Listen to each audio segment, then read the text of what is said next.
नमस्कार, आदाब। Crime petrol dial 100 में आप सबका स्वागत है। हम सारी जिंदगी भाग दौड़ करते हैं। अच्छी नौकरी, प्रमोशन, अच्छा मकान, गाड़ी, बच्चों की पढ़ाई लिखाई, बच्चों की फरमाइशें। हम अपने परिवार में निवेश करते हैं, इन्वेस्टमेंट, क्योंकि परिवारजनों की खुशी से हमें सुख मिलता है। लेकिन हमारे देश में ऐसे कितने परिवार हैं जहां सच में सुख का वास है?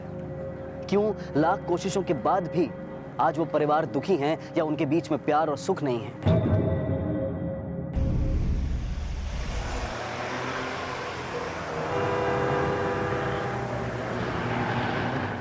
अरे रोको रोको रोको, जब तक मेरी बेटी नहीं आएगी बस आगे नहीं जाएगी। अरे अंकल जाने दे, बस का टाइम हो गया है। अरे भाई रुको ना। अरे मेरी बात सुनो, गाड़ी जाने दो, इतने सारे लोग रुके हुए हैं। तो मुझे भी तो भोपाल जाना है, मेरी बेटी का। साहब भाई रुकना, देखा भाई मेरी बेटी आ जाएगी। ऐसा आप रुक नहीं, वो हमको यहाँ आने के लिए। साहब, ये पागल बेवजह हल्ला मचा रहा है। ये यहाँ पे नौटंकी कर रहा है साहब, पागल है साहब। एक मिनट, नहीं। आप एक सीनियर सिटीजन के साथ बदतमीजी से बात नहीं कर सकते। आप शांति रखिए, मैं बात करता हूँ। अंकल जी, आपके पास टिकट तो होगी? तो मेरी बेटी लेके गई है, उसी के पास है टिकट। साहब ये झूठ बोल रहा है, ये सिर्फ बस को लेट कर रहा है सर। अंकल जी, ऐसा भी तो हो सकता है आपकी बेटी बस नंबर भूल गई होगी, किसी और बस पकड़ के चली गई होगी। नहीं, ऐसा नहीं हो सकता है। वो हमको यही बोली कि यहाँ बस आएगी अभी भोपाल की, तो वो गई मेरे लिए दवाई लाने। आप कितने देर से वेट कर रहे हैं? मैं करीब 2-3 घंटे से मैं यहाँ खड़ा हूँ। ठीक है, अब हमारे साथ चलिए, हम आपकी बेटी को ढूंढते हैं। एक बार मिल जाए तो दूसरी बस पकड़ के चले जाना। मेरे भी समाज में कुछ इज्जत है, लोग देखेंगे तो क्या बोलेंगे? हमारे साथ पुलिस स्टेशन जाएंगे आप तो आपकी इज्जत चली जाएगी। आपकी जवान बेटी घर नहीं लौटी तो इज्जत नहीं जाएगी। चलिए अजय, सामान लेकर आओ। मेरा सामान ले लो, चलो लेकर आओ इन्हें। चलो ये भी है। चलिए। मगर देखिए लोग क्या बोलेंगे। भाई भाई रुकना बस को है, मैं आ रहा हूँ अभी। चलो भैया बस में बैठो, चलो चलो भाई चलो। इससे पहले कि आप सवाल जवाब करें, मैं बता दूं कि मेरा नाम सुधीर शुक्ला है? शुक्लागंज से तो आप परिचित है ना? जी। यही है लक्ष्मी नारायण शुक्ला मार्ग के पास, और वहाँ जो शुक्ला निवास है वो मेरा है, और मेरे ही पूर्वजों के नाम पे उस जगह का नाम है शुक्लागंज। मैंने अभी तक आपसे कुछ पूछा ही नहीं, आप प्लीज बैठिए पहले। मैं जानता हूँ कि पुलिसिया कार्रवाई क्या होती है, इसलिए मैं बता रहा हूँ। देखिए, मैं अपनी बेटी के साथ भोपाल जा रहा था, ऑटो रिक्शा में बस स्टैंड आ रहे थे, उसने मुझे बस अड्डे के पास उतारा, बोले मैं आगे से आपके लिए एक दवाई लेके आता हूँ। तब से मैं बस अड्डे पे उसका इंतजार कर रहा हूँ, बस छूटने वाली है, वो अभी तक आई नहीं। बस बात इतनी सी है, ये मुझे लाके यहाँ पे बंदी बना दिए। आपकी बेटी के पास मोबाइल है? हाँ मोबाइल, वो सर मैं इनसे नंबर लेकर ट्राई कर चुका हूँ, लग नहीं रहा है। उस मेडिकल शॉप में पता करो जहाँ वो दवाई लेने उतरी थी। सर मैंने इंक्वायरी करवाई, लेकिन उस दुकान के मालिक का कहना है कि उस उम्र की कोई लड़की वहाँ आई नहीं थी। ये कैसे हो सकता है? आपके घर में कोई और भी है या सिर्फ बेटी? हमारी बहू है, बेटा है, लेकिन अभी वो लोग घूमने गए हुए हैं पंचमढ़ी। और ये जो आंचल है ये भोपाल में नौकरी करती है। मेरे हॉस्पिटलाइजेशन के वक्त में वो यहाँ आ गई थी, अब वो जिद पे अड़ी हुई है कि नहीं मैं आपको लेकर जाऊंगी। देखिए सर, अगर उनको ढूंढना है तो उनकी फोटो तो लगेगी। फोटो घर पे तो होगी ये फोटो। ठीक है, तुम इन्हें अपने साथ ले जाओ और फोटो भी लेते आना। चल। क्या गजब कर रहे हैं जनाब, मैं आप लोगों के साथ कैसे जाऊंगा? मेरी एक अपनी इज्जत है, वहां मैं अड़ोस पड़ोस वाले देखेंगे तो क्या बोलेंगे कि मैं पुलिस के साथ में? किसी प्राइवेट गाड़ी में इनको भेजने का इंतजाम करो। सर आप आइए मेरे साथ, ये लीजिए। आइए आइए, आप बैठिए, हम खोज कर लाते हैं। जी। आप बैठिए। सामान रख दो।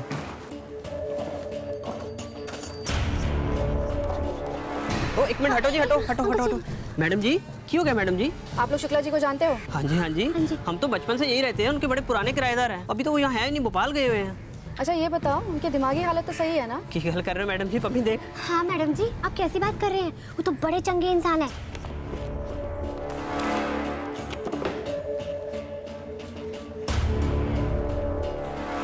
ये लीजिए। ये तो बहुत पुरानी फोटो है, कोई नई फोटो नहीं है। अब मेरे पास तो यही है, आजकल तो सारे लोग मोबाइल में अपनी फोटो रखते हैं, और तो कोई है नहीं। तो आपकी बेटी अब भी ऐसी दिखती है? जी हाँ बिल्कुल, उम्र के साथ उसके नाक नक्शे में कोई भी तब्दीली नहीं हुई है, करीब करीब ऐसी ही दिखती है। अच्छा, आपकी बहू और बेटे का नंबर दीजिए। ये लीजिए। ठीक। की गल होगी अंकल जी, दसो तो सही। यार सनी, ये आंचल नहीं मिल रही है। सुबह मुझे उसने बस अड्डे पे छोड़ा कि आप यहाँ रुको, मैं दवा लेके आती, और अभी तक नहीं आई। पता है इतनी देर से मैं इंतजार करता रहा। अंकल जी, आप पहले पानी पीजिए। अंकल जी तुसी घबराओ मत, सब ठीक हो जाएगा।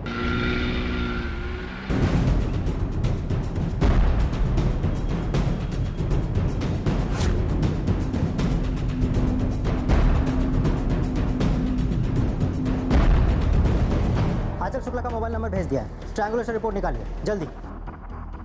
सर, आंचल शुक्ला का मोबाइल भोपाल पर रजिस्टर्ड है। भोपाल पुलिस से बात हुई है मेरी, कल तक रिपोर्ट आ जाएगी। सर पूरा एरिया छान मारा, कुछ नहीं मिला। जिस जगह पर वो अंकल उतरे थे उसके आसपास कोई सीसीटीवी? यस सर, वहाँ पे एक एटीएम है जिसके पास सीसीटीवी लगी है, उसका फुटेज मिला है। गुड, फुटेज चेक करते हैं, शायद कुछ मिले। लगाओ।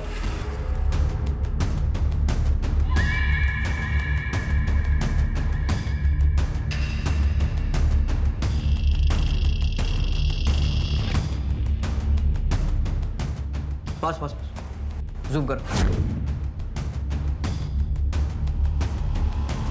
ये रिक्शा वाला, इस रिक्शा के नंबर से इस रिक्शा वाले का पता करो, इसे जरूर कुछ मालूम हुआ। सर, हाँ साहब, काका साहब को मैंने चौराहे पर छोड़ दिया था और उसके बाद उनके साथ जो लड़की थी उनको अस्पताल छोड़ा था। पक्का? हाँ साहब। ठीक से याद कर, उनके साथ कोई था या फिर कोई पीछा कर रहा था? अच्छे से याद है साहब, वही दोनों थे। और कोई पीछा कर रहा था उनका साहब, ये तो मैंने देखा नहीं साहब। ये फोटो देखो, यही लड़की थी। ये होंगे साहब, इतना ध्यान से तो देखा नहीं। तुम इसी बुजुर्ग की बात कर रहे हो? हाँ साहब, यही काका साहब थे। मेरा मतलब ऐसे ही थे। ठीक है, अभी से जाने मत दो, बेटा करो। साहब मेरी कोई गलती नहीं है साहब, मुझे जाने दीजिए साहब, मेरा धंधा को खोटी मत करो साहब। तेरे क्या क्या धंधे हैं सब पता लगा लेंगे, अभी बाहर बैठ। चल, हॉस्पिटल के आसपास के जो भी सीसीटीवी फुटेज है लेकर आओ। सर,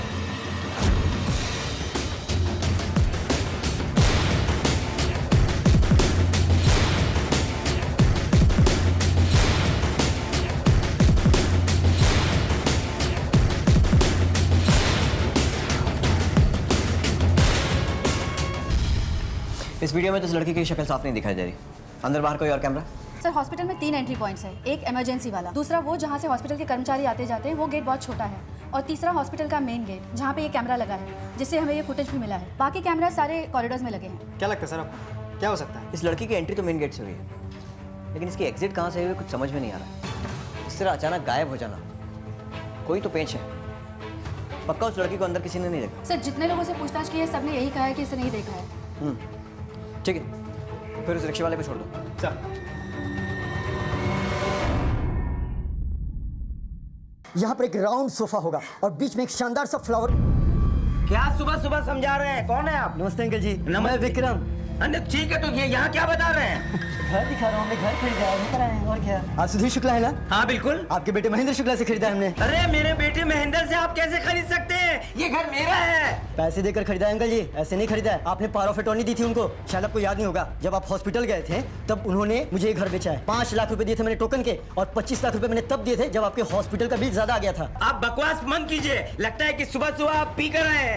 ए खन्ना साहब, ए शर्मा जी, इधर आइए, इधर आइए। ए समीर मम्मी, फ्रॉड ये नहीं करेंगे, ऐसे नहीं चलेगा जी। अरे कैसे है? ये घर हमारा है, किसका घर है बताइए? कागज है हमारे पास। क्यों? अरे ये घुसाया कहता है कि ये घर इसका है। सुनिए सुनिए, मेरी बात सुनिए। किसी के घर में घुस के ना अपना घर नहीं बोलते, शर्म आनी चाहिए आपको। निकलो यहाँ से। निकलो यहाँ से, निकलो यहाँ से। ये देखिए सर, MOU और पावर ऑफ अटॉर्नी की कॉपी। चीटिंग किया इन लोगों ने मेरे साथ, फ्रॉड है ये सब कवर कैसे हुआ? मैं अपने लिए घर खरीदने के लिए देख रहा था। मैं काफ़ी ब्रोकर से भी जाकर मिला और इंटरनेट के अलग अलग साइट्स पर जाकर मैंने कई सारे ऐड देखे, जहाँ पर इनके घर का भी, यानी शुक्ला निवास का भी ऐड दिया हुआ था, जो कि 60 लाख रुपए में बिक रहा था, जहाँ पर इनके घर के कुछ एक फोटोग्राफ, कॉन्टैक्ट डिटेल और एड्रेस दिया हुआ था। फिर मैंने छानबीन शुरू की तो मुझे पता चला ऐसे घर की कीमत उस एरिया में 1 से लेकर 1.25 करोड़ के बीच में है, और ये घर चूँकि मुझे कम कीमत में मिल रहा था। फिर मैंने उस ऐड में दिए गए नंबर पर कॉल किया तो मुझे पता चला कि वो नंबर सुधीर शुक्ला के बेटे महेंद्र शुक्ला का है। फिर मैं उससे मिला तो उसने मुझे बताया कि उसे पैसों की बहुत ज़रूरत है, इसलिए वो सस्ते में घर बेच रहा है। इसलिए मैंने उसी समय उसको 5 लाख रुपए दिए एज ए टोकन मनी और घर को रोक लिया।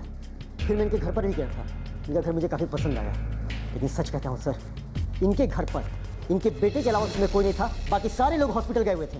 कब हुआ था ये सब? तारीख याद है आपको? 12 नवंबर, सैटरडे था उस दिन आप सब लोग कहाँ थे? मेरा बेटा और मेरी बहू दोनों घूमने गए हुए थे। मेरी बेटी आंचल आई हुई थी और मैं और वो दोनों अस्पताल गए हुए थे अपने ऑपरेशन के बाद में चेकअप कराने के लिए। वहाँ बहुत भीड़ थी, इसलिए थोड़ा वक्त लग गया। ये झूठ बोलता है। आपके बेटे और बहू दोनों का फोन लगातार बंद आ रहा है। ठीक है, आप धोखाधड़ी का केस दर्ज करवा दीजिए, रिपोर्ट लिखवाइए। सर चलिए। चलो और अगर बेटे की कोई खबर मिले तो बताइएगा जरूर। जी मैंने कहा था कुछ तो गड़बड़ है, जो दिख रहा है वैसा है नहीं। विक्रम की बातों से लग रहा है कि वो सच बोल रहा है, मतलब बाकी सारी सच्चाई ये महेंद्र बताएगा। ढूंढो इसे, इसके कॉल रिकॉर्ड चेक करो। ये लोग हिली एरिया में हैं। अगर पचमढ़ी में है तो हो सकता है डिफिकल्टी हो, लेकिन जहाँ भी ठहरे होंगे वहाँ कोई ना कोई आईडी प्रूफ दिया हो या फिर एटीएम से पैसे निकाले होंगे। बैंक डिटेल्स, फाइनेंशियल रिकॉर्ड्स, जो भी मिलता है सारी डिटेल्स निकालो। आंचल की mobile report. Sir expected any time, follow up कर रहा हूँ मैं। ठीक है, कीप मी अपडेटेड। सर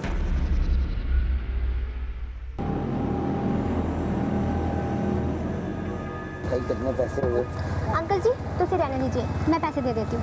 आप अपना ध्यान रखो अंकल, कोई बात नहीं। अरे आंचल, आंचल आ गई। आंचल, बहू तू? महेंद्र कहाँ? वो उन्हें पुलिस ने पकड़ लिया है। पचमढ़ी घूमने का बोल के इंदौर के होटल में छुपा बैठा। वाह, वो तो अच्छा हुआ कि तेरा मोबाइल फोन लोकेशन ट्रैक हो गई, वरना सबको यही लगता कि तू पचमढ़ी में ही है। वैसे इतना बड़ा प्लान बनाने की जरूरत क्या थी? सर मेरा कोई गलत इंटेंशन नहीं था सर। अच्छा, अपने खुद के पिता का घर बिकवा देना बहुत अच्छा इंटेंशन था। ये आप क्या कह रहे हैं? नाटक बंद कर और सब कुछ सच सच बता। अपने बाप के साथ धोखाधड़ी की ना तूने, विक्रम को भी तूने चुना लगाया, और तेरी बहन आंचल कहाँ है वो? इस सब के साथ उसका क्या लेना देना है? सर आप लोग ये क्या कह रहे हैं, मुझे कुछ समझ नहीं आ रहा। आया समझ में? एक दो चार और लगा के समझाओ। सर अब आपसे क्या छुपाए सर? एक्चुअली हमारे मतलब मेरे और मेरी वाइफ के रिलेशन बहुत ख़राब चल रहे थे सर। एक तरफ बाबूजी की बीमारी और दूसरी तरफ नौकरी में इतनी टेंशन थी कि सर हम बहुत परेशान थे सर। तो बाबूजी ने ही बोला कि हम दोनों कुछ दिनों के लिए बाहर घुमाएं। इसलिए पचमढ़ी का बोल के इंदौर के होटल में छुपा हुआ था। किसको बना रहा? नहीं सर बना नहीं रहे, पैसों की बहुत दिक्कत थी, इसीलिए सोचा कि कहीं दूर जाने से अच्छा है इंदौर में रुकते हैं। इसलिए शहर के बाहर ही एक सस्ते से रिजॉर्ट में एक रूम ले लिया सर और रुक गए। लेकिन सर मेरे पीठ पीछे ये सब कब और कैसे हुआ मुझे कुछ समझ नहीं आ रहा सर। पहले बेटी आंचल का रहस्यमयी परिस्थितियों में गायब हो जाना और फिर बेटे महेंद्र का इतना बड़ा झूठ पकड़े जाना। झूठ झूठ होता है, अच्छा या बुरा नहीं होता है, क्योंकि जब झूठ से पर्दा उठता है तो वो अपनों को दुख ही देता है, सुख नहीं। एक के बाद एक सवाल उठ रहे थे कि क्या सुधीर शुक्ला के बेटे ने सिर्फ झूठ बोलने का ही गुनाह किया था? क्या उसका बोला झूठ सिर्फ यहीं तक सीमित था या फिर उसके झूठ का पुलिंदा खुलना अभी बाकी था? विक्रम को लगाना। साहब यही वो आदमी जिसने तुम्हें धोखा दिया? नहीं सर, ये कौन है? इसे तो मैं जानता भी नहीं सर। मुझे तो सुधीर शुक्ला के बेटे ने धोखा दिया था। ये वो नहीं है? नहीं। पक्का? पक्का सर। तो कोई गेम तो नहीं खेल रहा है ना? वरना पुलिस को धोखा देने की कोशिश में तू भी अंदर जाएगा। अरे नहीं सर, ये तो कोई और ही आदमी है। वो तो कोई और था, वो तो दाढ़ी वाला था, दुबला पतला सा। ठीक है, बाहर वेट करो। जी।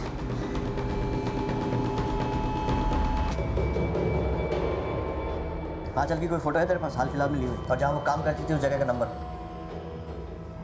दोनों ट्रांसफर कर।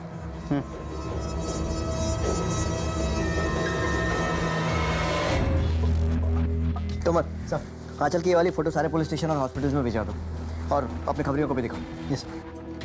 विक्रम, जिस ऐड को देखकर तुमने सुधीर शुक्ला का मकान खरीदने के लिए महेंद्र को पैसे दिए थे, उसकी सारी डिटेल्स इन्हें दे देना। और वो आदमी महेंद्र बनकर तुमसे मिला था और जिसने डीलिंग की थी, उसकी शक्ल याद है? जी सर।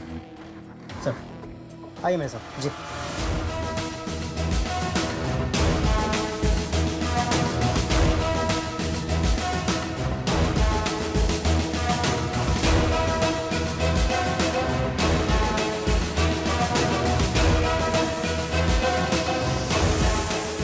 पक्का यही था?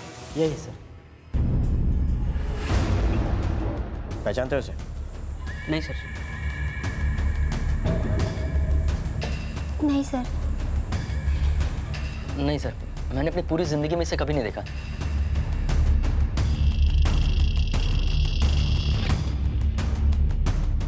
कौन है ये? मैंने कभी देखा ही नहीं, मैं नहीं जानता उनको। ये वही आदमी है जिसने आपके बेटा होने का नाटक किया, विक्रम को उल्लू बनाया और मकान बेचने की कोशिश की। हे भगवान। एक बात तो तय है शुक्ला जी, कि जो कोई भी है आपके घर के किसी सदस्य या फिर किसी करीबी के बहुत करीब है, वरना इसे ये कैसे पता होता कि आप कब घर में हैं कब नहीं? कहीं वो आपकी बेटी आंचल तो नहीं है? ना ना ना ना ना, मेरी बेटी तो लाखों में एक है, वो इस तरह का काम नहीं कर सकती। आंचल की मोबाइल ट्रायंगुलेशन रिपोर्ट आ गई? हाँ सर, उसके अनुसार आंचल ने अपने पिताजी को रिक्शा से बस अड्डे पे छोड़ने के बाद हॉस्पिटल गई। उसके बाद वो यहाँ वहाँ घूमती रही। रिपोर्ट से तो ऐसा नहीं लग रहा था कि उसके मन में कोई पर्टिकुलर डेस्टिनेशन था। फिर कुछ देर यहाँ वहाँ घूमने के बाद उसने अपना सेलफोन स्विच ऑफ कर लिया। इस आंचल के मूवमेंट्स काफ़ी मिस्टीरियस हैं। पहले हॉस्पिटल में एंट्री लेना, उसके बाद मोबाइल फ़ोन का बंद हो जाना, और उसके बाद अचानक मोबाइल का ऑन होना और पूरे शहर में भटकना। सर एक और इंटरेस्टिंग मूवमेंट है। उस दिन सुबह करीब 4 साढ़े 4 के आसपास आंचल के मोबाइल की लोकेशन एयरपोर्ट और बिजासन टेकरी के पास पाई गई, और उसके बाद फिर उसके घर के पास वाले टावर में। जितना इस लड़की के बारे में पता लग रहा है उतना ही केस उलझता जा रहा है। बिजासन टेकरी और एयरपोर्ट के आसपास अच्छी तरह पूछताछ करो। एयरलाइंस और रेलवे में पता करो कि उस दिन आंचल शुक्ला के नाम से कोई टिकट बुक हुआ था क्या। आंचल के साथ काम करने वाले उसके दोस्तों, उसके कलीग से पूछताछ करो। पता करो कि कोई अफेयर था, कोई हिस्ट्री थी उसकी किसी लड़के के साथ, या फिर कोई लड़का जो पीछा कर रहा था, या फिर किसी से दुश्मनी। हर छोटी से छोटी डिटेल पता करो। सर क्या आंचल शुक्ला आपकी दोस्त थी? जी सर। क्या आपको पता है कि वो गायब हो गई? गायब हो गई? आप में से किसी को उसने कुछ बताया कि उसकी जान को खतरा था या कुछ ऐसा? नहीं सर। हाँ सर, मुझे एक बात पता है। उसने भोपाल में एक फ्लैट लिया है। उसकी EMI जाती थी 30,000। उसे फाइनेंशियल प्रॉब्लम थी। मैंने उससे एक दिन फ़ोन में बैंक वालों से बात करते हुए सुना। तो सुनने से ऐसा लग रहा है कि बहुत सुलझी हुई और समझदार लड़की है। फिर इतना बड़ा रिस्क क्यों लेगी? वो इतना तो समझती होगी कि अगर उसने ऐसी धोखाधड़ी की तो जब भी ये मामला उछलेगा वो फ़ौरन पकड़ी जाएगी। हो सकता है कि आंचल का गायब होना और उसके पिता के मकान का धोखे से सौदा होना दो अलग अलग केसेस, या ये भी हो सकता है कि ये दोनों हादसे एक ही केस का हिस्सा हो। शायद आंचल की जिंदगी में कोई ऐसी कड़ी है जो अब तक सबसे छुपी हुई है। पता करो कोई और एंगल तो नहीं है इसमें, उसकी निजी जिंदगी में ऐसा कुछ जो उसने सबसे छुपा कर रखा। आंचल का एक लड़के के साथ अफेयर था। वो दोनों एक दूसरे को बहुत प्यार करते थे। कौन है वो लड़का और कहाँ रहता है? वो अभी अभी मुंबई शिफ्ट हुआ है। पता करो कि बॉयफ्रेंड कौन है और मुंबई में कहाँ रहता है, और उसके नाम से कोई केस या पुलिस रिकॉर्ड है क्या। ठीक है तो मत सुधीर शुक्ला की पावर ऑफ अटॉर्नी और महेंद्र शुक्ला और विक्रम के MOU का वेरिफिकेशन हुआ? सर MOU तो सही है, लेकिन पावर ऑफ अटॉर्नी गलत है। किसी भी रजिस्टर्ड ऑफिस में वो रजिस्टर्ड है ही नहीं। रजिस्टर का नाम वगैरह सब गलत है। सर एक इम्पॉर्टेंट इन्फॉर्मेशन हाथ लगी है। जिस दिन आंचल गायब हुई उसी दिन उसने मुंबई जाने के लिए फ्लाइट के टिकट्स खरीदे, लेकिन वो उस फ्लाइट से मुंबई गई ही नहीं। सर भोपाल पुलिस की रिपोर्ट पढ़ के क्या लगता है आपको? आंचल का किसी के साथ रिश्ता था, लेकिन उन दोनों ने ये बात सबसे छुपाई। पहले बॉयफ्रेंड का मुंबई शिफ्ट कर जाना, फिर आंचल का प्लेन का टिकट खरीदना मुंबई जाने के लिए, फिर उसके पिता के घर का धोखे से सौदा होना, और उसके बाद आंचल का गायब हो जाना। सर कहीं ऐसा तो नहीं कि आंचल अपनी बाप की बीमारी का फायदा उठा रही हो और उसने नकली पावर ऑफ अटॉर्नी बनाई और फिर सुधीर के बेटे की जगह पे किसी को खड़ा करके सुधीर का घर बेचा? हाँ सर, ऐसा भी तो हो सकता है कि उसका बॉयफ्रेंड ही सुधीर का बेटा बनके खड़ा हो गया हो और घर बेचने का नाटक करके पैसे लेकर रफू चक्कर हो गया हो, क्योंकि उसको पता था कि आंचल अपने बाबूजी के साथ चेकअप के लिए कब जाएगी। तुम्हारे इस केस में सिर्फ दो ही पॉसिबिलिटीज बनती हैं, या तो आंचल भी उसके साथ भाग गई, या फिर उसने आंचल के साथ भी कुछ भला बुरा किया और खुद पैसों के साथ भाग गया। अंकल जी देखो, राब्ते पर भरोसा रखो, आंचल को कुछ नहीं होगा। वो जहाँ भी होगी ना ठीक होगी, आ जाएगी वो।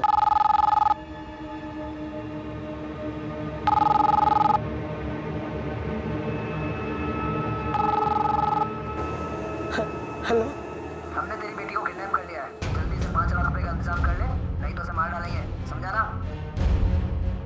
अंकल जी, अंकल जी क्यों है? क्यों है अंकल जी? एक मिनट, बैठो बैठो बैठो, आप बैठो बैठो। अंकल जी घबराओ ना, बताओ अंकल क्या हो गया? क्या हो गया, क्यों घबरा रहे हो, बताओ। हमारे आंचल को किसी ने किडनैप कर लिया। किडनैप? इंदर वीरे, पापी जी जल्दी आओ, देखो अंकल जी क्या कह रहे हैं। अंकल आप घबराओ मत। क्या हुआ जी, क्या हुआ? तेरी बहन को किसी ने किडनैप कर लिया। कहते हैं कि 5 लाख रुपया फिरौती के दूरी को उसकी जान मारने हैं। 5 लाख? 5 लाख। अंकल घबराओ नहीं कुछ, अंकल हम लोग हैं ना, छुड़ाएंगे उसको, हम मिलकर छुड़ाएंगे।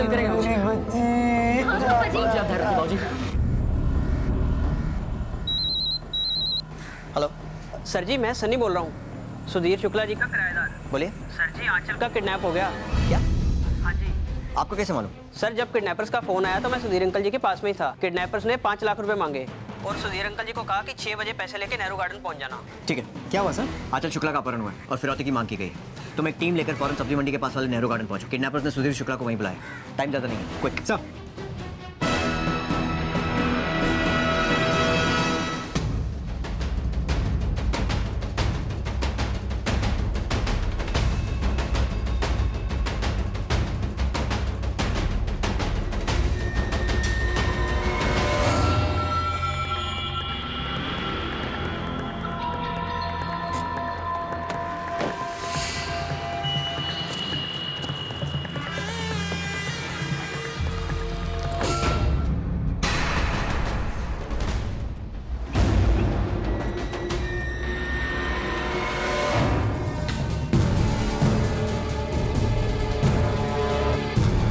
आगे देखो।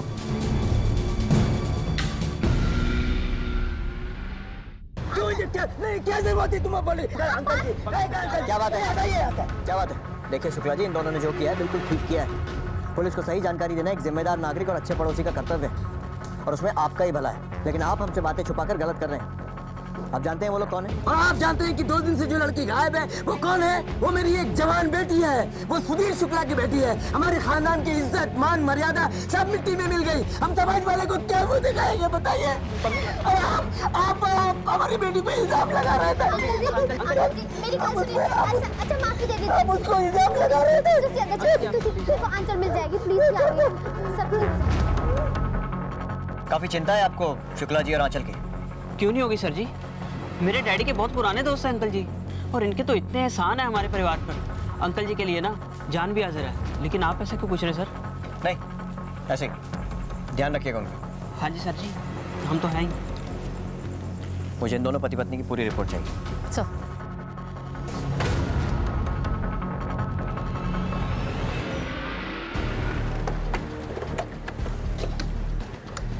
सर, हाँ तो अगर मैं थोड़ी देर पहले पहुंचा होता तो किडनैपर को रंगे हाथों पकड़ लेता। हमें इन्फॉर्मेशन थोड़ी लेट मिली थी। या तो लेट मिली थी या फिर शायद लेट दी गई थी। अब समझ में आया मैं सनी और पम्मी की रिपोर्ट क्यों मांग रहा था। सर, आपको सनी और पम्मी पे शक है? तुमर, शक करना हमारे प्रोफेशन की पहली रिक्वायरमेंट है। जब तक अपराधी पकड़ा नहीं जाता हम सब पे शक करते हैं। हमारी शक की लिस्ट में कौन कौन था? सर, सबसे पहले सुधीर शुक्ला का बेटा महेंद्र शुक्ला, फिर उसकी बहन आंचल, उसके बाद फिर आंचल का मुंबई में शिफ्ट हुआ बॉयफ्रेंड जो हमारे लिए अनजान है, और फिर जैसे कि आपने बताया सनी और पम्मी। अपनी लाडली बेटी को बचाने के लिए एक पिता किसी भी हद तक जा सकता है। अपनी जीवन भर की कमाई, अपने घर, किसी भी चीज को दांव पर लगा सकता है। संतान का प्रेम होता ही ऐसा है। सुधीर ने भी यही किया। लेकिन क्या इसका परिणाम वही होने वाला था जो सुधीर शुक्ला ने सोचा था, या फिर इस कहानी में अभी कुछ ऐसा घटने वाला था जिसकी कल्पना मात्र से ही इंसान सिहर उठे और रिश्ते नातों पर से विश्वास ही उठ जाए? क्या आंचल जिंदा थी? क्या महेंद्र वो मास्टरमाइंड था जिसने ये सारा जाल बुना था? और पम्मी और सनी का इस पूरे केस में क्या इन्वॉल्वमेंट था? या फिर कोई और था जो दूर रहकर ये पूरा खेल खेल रहा था और ये सभी पात्र उसके हाथों की कठपुतली थे? इंदौर पुलिस ने इन सवालों के जवाब ढूंढने के लिए अलग अलग संभावनाओं को टटोलना शुरू किया। और अब धोखाधड़ी से मकान बेचने के इस केस में नया एंगल आया, किडनैपिंग का। आंचल का किडनैप हुआ और फिरौती मांगी गई, और सुधीर शुक्ला ने पुलिस को बगैर बताए फिरौती दे भी दी। सबूत सामने है। जिस किसी ने भी मकान बेचने की साजिश की है वो जरूर कोई अंदर का आदमी है। लेकिन ये किडनैपिंग का मामला कोई भी हो सकता है। सर, क्या दोनों क्राइम्स एक ही आदमी नहीं कर सकता? कर भी सकता है और नहीं भी। हो सकता है कि ये दोनों मामले आपस में जुड़े हुए हों, या फिर शायद इनका आपस में कोई लेना देना ही ना हो। सर, अगर ये दोनों क्राइम्स एक ही आदमी ने किया है तो कौन हो सकता है? कौन? सर, सुधीर शुक्ला का बेटा महेंद्र शुक्ला, क्योंकि बड़ी कन्वीनियंटली अपनी पत्नी को लेकर पंचमढ़ी जाने के नाम पे बगल वाले रिसोर्ट में चला गया था, जबकि उसको पता था कि बाबूजी की तबीयत खराब थी। और वो क्राइम इसीलिए कर सकता है क्योंकि उसके पास घर की चाबी भी थी। उसको ये भी पता था कि बाबूजी चेकअप के लिए कब जाते हैं, कब आते हैं, या फिर किसी आदमी को महेंद्र बना के वो घर पे भेजा होगा, या फिर पम्मी और सनी, क्योंकि उन्होंने किडनैपिंग की इन्फॉर्मेशन हमें लेट दी थी। Let's start. तुम महेंद्र के ऑफिस, उसके कलीग्स, उसके दोस्तों से पूछताछ करो। और नहीं पम्मी और सनी, इनकी सारी रिपोर्ट्स निकालो। सर, और आंचल, उस पर भी तो शक है। बिल्कुल हो सकता है कि ये पूरा नाटक एक बहुत अच्छी तरह सोची समझी गई साजिश है। पर सर, अगर आंचल का सच में किडनैप हुआ हो तो हमें आंचल को छुड़ाना होगा, उसकी जान को नुकसान पहुंचे उससे पहले। बट आई एम श्योर कि किडनैपर कोई ना कोई सबूत तो जरूर छोड़ेगा। तो इंटरनेट पर जो सुधीर शुक्ला के घर बेचने का ऐड आया था वो किसने कहाँ से अपलोड किया था? साइबर सेल की रिपोर्ट आई? सर, अब तक रिपोर्ट आ गई होगी, मैं मेल चेक करके बताता हूँ। चेक कर। इंटरेस्टिंग सर, घर बेचने का ऐड जिस आईपी एड्रेस से अपलोड किया गया था वो सुधीर शुक्ला के आईपी एड्रेस है। उनके घर में वाईफाई है? Yes sir. पता करो कि वाईफाई का पासवर्ड किस किस के पास है। सर, साढ़े का आधा वाईफाई खराब हो गया सी, तो फिर हमने सुधीर अंकल के वाईफाई का पासवर्ड ले लिया। जी मैं तो इंटरनेट वगैरह ज़्यादा जानता नहीं हूँ। हमारे घर के वाईफाई का पासवर्ड मेरे अलावा महेंद्र और आंचल को पता है। सनी सिंह और पम्मी, इन दोनों पति पत्नी का बैकग्राउंड चेक किया? जी सर, बहुत ही भले लोग हैं, हमने पता किया है। ये सनी और पम्मी कैसे लोग हैं? अच्छे लोग हैं मैडम जी। सनी पाजी और पम्मी भाभी की कभी तो कोई ऐसी किसी से लड़ाई भी नहीं हुई? सर, उनका कोई बच्चा नहीं है, दोनों मिलकर एक छोटी सी दुकान चलाते हैं, वो भी शुक्ला जी की मेहरबानी से। सर जी, साढ़े को लेने पैसे कितने से कि हम दुकान खोल पाते? वो तो अंकल जी ने मदद की तो हम इतना कर पाए। अगर उन्होंने धोखाधड़ी से आंचल को किडनैप करवाया होता, घर बेचा होता, तो किडनैपिंग की जानकारी हमें क्यों देते? पैसे इधर से उधर हो जाते, बात खत्म हो जाती। ये भी हो सकता है कि दोनों ने भलाई का नाटक भी कर लिया और माल भी अंदर कर लिया, क्योंकि सुधीर और उसके घर के सबसे ज्यादा नजदीक ये सनी और पम्मी है। इनके फाइनेंशियल रिकॉर्ड्स निकलवाओ। सब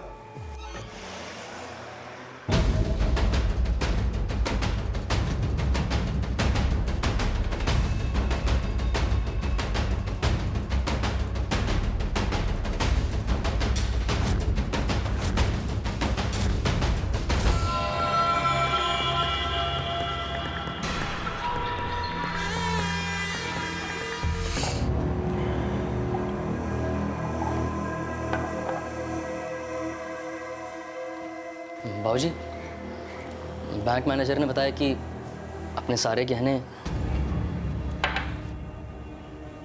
हाँ बेटे, मैंने सारा का सारा गहना बैंक से निकाल दिया। बहू, उसमें कुछ गहने थे जो तुम्हारी सास ने तुम्हारे लिए इस घर में छोड़ा था, और कुछ गहने थे जो तुम अपने परिवार से लेकर आई थी। मुझे माफ़ कर दो इसके लिए, मुझे माफ़ कर। भाऊजी, आप मेरी और गहनों की चिंता मत कीजिए, पर आपने सब कुछ किडनैपर को दे दिया तो आपके पास तो कुछ भी नहीं बचा। हाँ बेटी, अब मेरे पास फूटी कौड़ी भी नहीं बची, लेकिन कोई बात नहीं। आंचल घर वापस आ जाए, इससे बड़ी खुशी की बात क्या हो सकती। ये तो शुक्ला खानदान की इज्जत का सवाल है, और मैं जानता हूँ कि इस मामले में तुम हमारी पूरी तरह मदद करोगी। जी बाबूजी, मैं आपके साथ हूँ। आप और महेंद्र एक ही जगह काम करते हैं? जी सर। कैसा आदमी है वो? मेहनत तो सर वो बहुत करता है, पर कामयाबी उसके नसीब में नहीं है, और सेल भी उसका इतना अच्छा नहीं था। एक बात और सर, पैसों को लेकर वो बहुत परेशान है। बस सूखे तनख्वाह पर उसका काम चल रहा है, ना कोई इंसेंटिव ना कोई बोनस। पैसों की ज़रूरत पूरी करने के लिए उसने कोई गलत रास्ता तो नहीं अपनाया था? मैं महेंद्र सट्टा खेलने लगा था। अभी हाल ही में इंडिया पाकिस्तान मैच में उसने काफ़ी पैसे लगाए थे, पर वो सारे हार गया। सट्टे में पैसे लगाए थे ना तूने? हाँ सर, लेकिन सर बस 1-2 बार, वो भी हार गया। कौन से नंबर पर लगाए थे?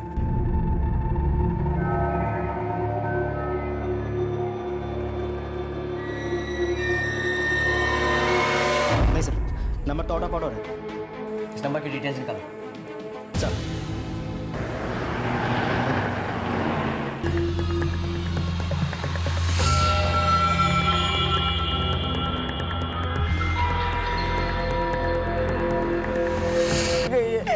भगवान, लाश का पंचनामा करो और पोस्टमार्टम के लिए भेजो। आपने किसी को देखा था? मैंने किसी को नहीं देखा। पहले किसी को सर जी, मैंने देखा उसे। आप लोगों ने जिस बंदे का स्केच दिखाया था, ये वही था। देखा क्या, मैंने तो उसे पकड़ लिया था, लेकिन वो छुड़ा के भाग गया। ये देखिए ना, उसकी पठानी का कॉलर मेरे हाथ में रह गया।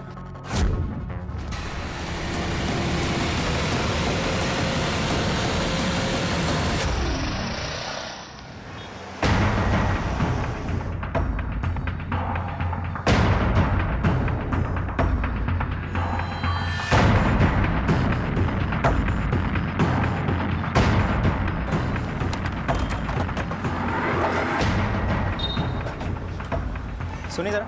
हाँ कहिए। ये देखिए, आप ही की दुकान का है क्या? जी हाँ। ज़रा रिकॉर्ड बुक देख के बता पाएंगे ये किसका है? हाँ अभी देखता हूँ, बताता हूँ। अरे जमाल का है। ये जमाल कौन है? अरे चर्सी है, नया नया काम पे लगा है, बड़ौली गांव में रहता है। अगर आप वहाँ जाके पूछेंगे तो कोई भी बता देगा आपको। सर, मुझे टेलर की दुकान से जमाल का एड्रेस मिल गया है, मैं वहीं जा रहा हूँ। ठीक है, लेकर आओ जमाल को। सर,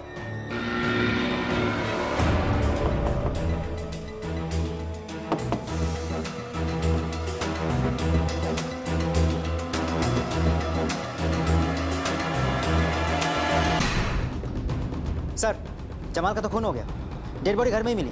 दरवाजा भी टूटा हुआ है। फॉरेंसिक डिपार्टमेंट में फ़ोन करो, लाश का पंचनामा करो, और आस पड़ोस में पूछताछ करो कि किसी को आते जाते देखा है क्या। और ये भी कि जमाल कहाँ काम करता है। हाँ साहब, मैं जमाल को जानता हूँ। अगर तू जमाल को जानता है तो ये भी जानता होगा वो किसके लिए काम करता है। हाँ साहब, मैं जानता हूँ किसके लिए काम करता है। किसके लिए? सर, महेंद्र ने जिस नंबर पर सट्टा खेला था, वो नंबर सट्टा किंग मेहता के नेटवर्क का हिस्सा है। और सर, आखिर में जमाल मेहता के लिए काम कर रहा था। चल। जो आदमी तुम्हारे पिता से फिरौती की पहली किस्त लेने आया था, और जिसने धोखाधड़ी से विक्रम को मकान बेचने की कोशिश की थी, उसी ने तुम्हारी पत्नी को भी मारा है। कौन सर, आप किसकी बात कर रहे हो? जमाल, भोला मत बन। और ये बता, तेरा रिश्ता क्या है उसके साथ? सर, मैं नहीं जानता इसको, मैंने तो ये नाम ही पहली बार सुना है सर। जमाल अपने आखिरी दिनों में सट्टा किंग मयंक मेहता के लिए काम कर रहा था। हाँ साहब, मैं जानता हूँ किसके लिए काम करता है। वो मयंक मेहता के लिए काम करता है। और तूने जिस नंबर पे सट्टा लगाया था वो भी मयंक मेहता के नेटवर्क का हिस्सा था, और जमाल भी। सर, मैं सच कह रहा हूँ, मैं इनमें से किसी को नहीं जानता सर। मैं ना जमाल से कभी मिला हूँ, ना उसका नाम सुना। अभी यहीं पड़ा रहने दो इसे। अगर फिर भी सच नहीं उगला, सेकंड राउंड खेलेंगे इसके साथ। पुलिस की सारी थ्योरीज और कड़ी जांच बार बार आकर किसी अनजान दीवार से टकरा रही थी। पुलिस के शक के घेरे में सुधीर का सट्टेबाज बेटा महेंद्र और रहस्यमय तरीके से गायब हुई बेटी आंचल के अलावा उनके किराएदार सनी और पम्मी भी थे। लेकिन पुलिस के पास ऐसा कोई भी सूत्र या पुख्ता सुराग नहीं था जिसकी बिना पर वो अपराधी के गिरेबान तक पहुंच सके। और ऐसे में इंदौर पुलिस को एक ऐसी खबर मिली जिसने इस तहकीकात का रुख ही बदल दिया। सर, हाँ तो अभी खबर आई है कि आंचल का नंबर विजयनगर के पास स्विच ऑन हुआ है। हमने उस नंबर को ट्रैक किया है। अभी वो नंबर विजयनगर के किसी आदमी के पास है। लेकर आओ उसे। सर। ये मोबाइल साहब मुझे आज सुबह चंदर ने बेचा। ये चंदर कौन है? मेरे पड़ोस में रहता है, ऑटो ड्राइवर है। हाँ साहब, काका साहब को मैंने चौराहे पर छोड़ दिया था और उसके बाद पर साहब वो मोबाइल तो मेरे रिक्शे के सीट के पीछे मिली थी साहब। मुझे लगा कोई भूल गया है। साहब गरीब आदमी हो, पैसे की ज़रूरत रहती है हमेशा, इसलिए मैंने वो मोबाइल बेच दिया था साहब। तूने इस लड़की को सिटी हॉस्पिटल के पास छोड़ा था ना? जी। तो तेरे दिमाग में इतना नहीं आया कि वो मोबाइल हमको ला के दे दे क्योंकि हम उस लड़की को ढूंढ रहे हैं? बड़ी डेयरिंग है तेरे में। नहीं साहब, ऐसा नहीं है। ये फोटो देख जरा, ये वही लड़की है ना जो अपने पापा के साथ तेरे ऑटो में आके बैठी थी? नहीं साहब। ठीक है, बाहर जाकर बैठ थोड़ी देर।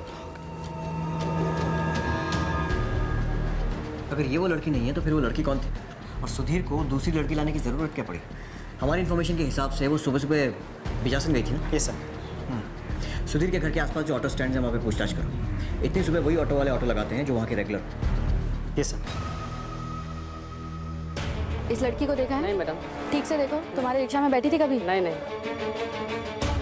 हाँ सर, मैंने इस लड़की को और उसके बाबूजी को वहाँ बीजासन टेकरी पे छोड़ा। अच्छा। और हाँ सर, वो कुछ वहाँ पे मंदिर जाने की बात बोल रहे थे। ठीक है, जा सकते। जी सर।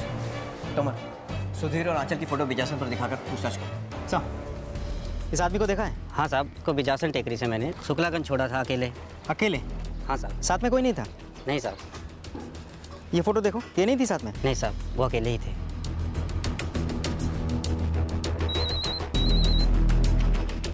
लगता है जिस कड़ी को हम ढूंढ रहे थे वो मिल गई। अब होगा दूध का दूध और पानी का पानी। एक काम करो, मम्मी और सनी को बुलाओ।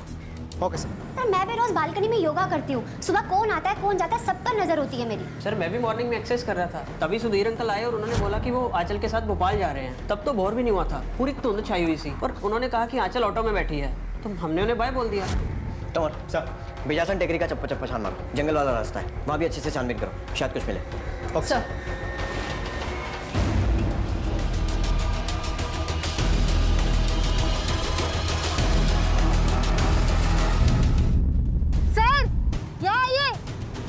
सर ये देखिए।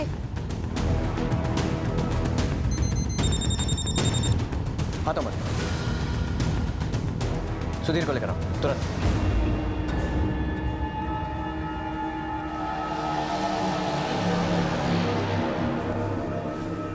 मुबारक हो शुक्ला जी। मैंने कहा शुक्ला जी मुबारक हो, आपकी बेटी मिल गई। अरे आपको तो खुश होना चाहिए, इतना सदमे में क्यों लग रहे हैं?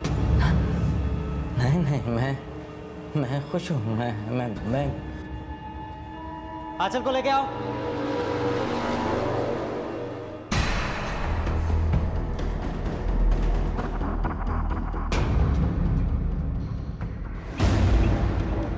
सुधीर शुक्ला के बदले हुए रवैये ने पुलिस को उन्हें अपनी कस्टडी में लेने पर मजबूर कर दिया और अब पुलिस उनके बयान को दोबारा दर्ज कर रही थी। उन्होंने अपने इस बयान के दौरान जो खुलासे किए उससे पुलिस के भी होश फाख्ता हो गए। जिसने और जिस वजह से इस जुर्म को अंजाम दिया गया था वो कोई सोच भी नहीं सकता था। सर, सट्टा खेलने की बहुत बुरी लत मुझे लग गई थी।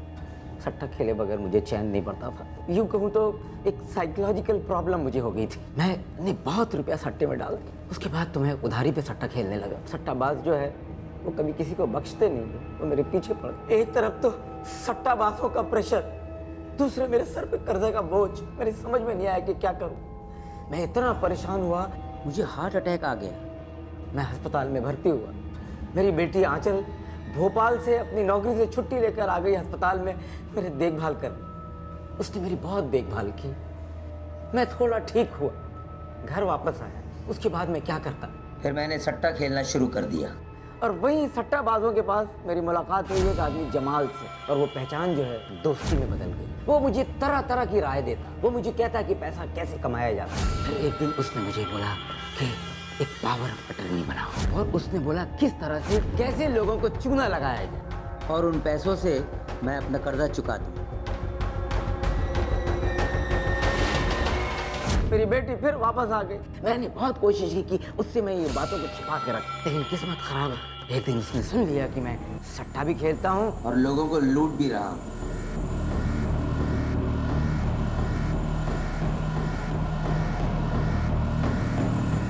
वो ये सब सुन के एकदम तिलमिला उठी और उसने मुझे धमकी दी कि वो मेरी सारी बात समाज और पुलिस को बता देगी।